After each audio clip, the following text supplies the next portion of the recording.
রাতে ২টা বাজে আমরা দুজন মিলে কি খেলাম, খিদা লাগলে জোগাড়ু পদ্ধতিতে কি বানালাম তা নিয়েই থাকছে আজকের ভ্লগ। হ্যালো, আসসালামু আলাইকুম এভরিওয়ান, ওয়েলকাম টু রামসা শেয়ারস। ওয়ার্কিং ডে গুলোতে আসলে তাড়াতাড়ি ঘুমিয়ে পড়ি। উইকেন্ডের আগের দিন আমরা একটু লেটে ঘুমাই, তো লেটে ঘুমানোর কারণে খিদাও লেগে যায় রাত 2টোর দিকে। তো ভাবলাম কি বানানো যায়। আমি ভেবেছিলাম জাস্ট ইনস্ট্যান্ট নুডলস সিদ্ধ করে খেয়ে ফেলবো। আমাদের একটু ইচ্ছা হচ্ছিল যে একটু চাইনিজ স্টাইলের নুডলস খাই, কিন্তু আমার কাছে মোটা যে চাউমিন টাইপের নুডলস সেটা অ্যাভেলেবল ছিল না। তাই ভাবলাম ককোলা নুডলস দিয়ে রান্না করি। প্রথমেই ককোলা নুডলস একটু তেল দিয়ে লবণ দিয়ে সিদ্ধ করে নিলাম, আর এর পাশেই হচ্ছে একটা ডিমকে ভেঙে জাস্ট একটু লবণ দিয়ে ভেজে ফেলছি।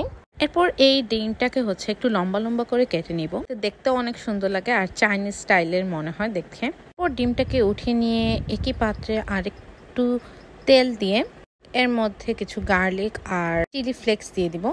আমাদের দুজনেরই হচ্ছে স্পাইসি নুডলস পছন্দ, তাই আমরা হচ্ছে চিলি ফ্লেক্সটা দিই। অনেকে না চাইলে স্কিপ করতে পারেন চিলি ফ্লেক্স, কারণ আমরা কিন্তু আবার কাঁচামরিচও দিব। চিলি ফ্লেক্স আর গার্লিকটা একটু ভাজা ভাজা হওয়ার পর আমি এতে পেঁয়াজ অ্যাড করে দিব। একটু ভাজা ভাজা হওয়ার পর এতে একটা ডিম অ্যাড করব। ভালোভাবে ডিমটাকে এটার সাথে মিশিয়ে দিব। অল্প কিছুক্ষণ ভাজা ভাজা হওয়ার পর এর সাথে টমেটো অ্যাড করে দিব। ভাজা হতে হতে আমি আমার একটা স্পেশাল সস বানাবো এখন। এই সস যে কোনো নুডলস, ককোলা নুডলস, ম্যাগি নুডলস, যে কোনো নুডলসের মধ্যে দিলে একটা চাইনিজের ফ্লেভার আসে। এই সস বানানোটা ভেরি সিম্পল।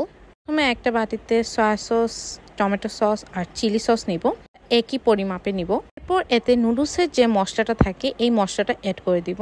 That's it. এরপর আমার এই স্পেশাল সস ডিমের মধ্যে দিয়ে দিব। সসেজ ছিল না, নয়তো আমি সসেজ কেটে দিতাম।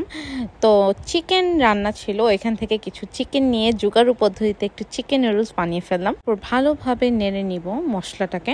এরপর সিদ্ধ করে রাখা নুডলসটা দিয়ে দিব। আমি আগে বলেছি আমাদের স্পাইসি অনেক পছন্দ, তাই আমরা আর একটু কাঁচামরিচ দিলাম, একটু ধনেপাতা। That's it. ফ্রিজে কিছু নাগেটস ছিল, তো নাগেটসগুলো ভেজে নিলাম। নাগেটস দিয়ে নুডলস খেতে আমাদের খুবই পছন্দ। এই তো হয়ে গেল খুব সহজে রাত 2টার সময় রান্না করা আমাদের নুডলস। প্রায় এরকম টিভি সিরিজ দেখতে দেখতে পেটে খিদা লেগে যায়, তখন আসলে ইচ্ছে হয় কিছু না কিছু খাই। তখন এরকম সিম্পল চাইলে আমি এরকম নুডলস বানিয়ে ফেলি।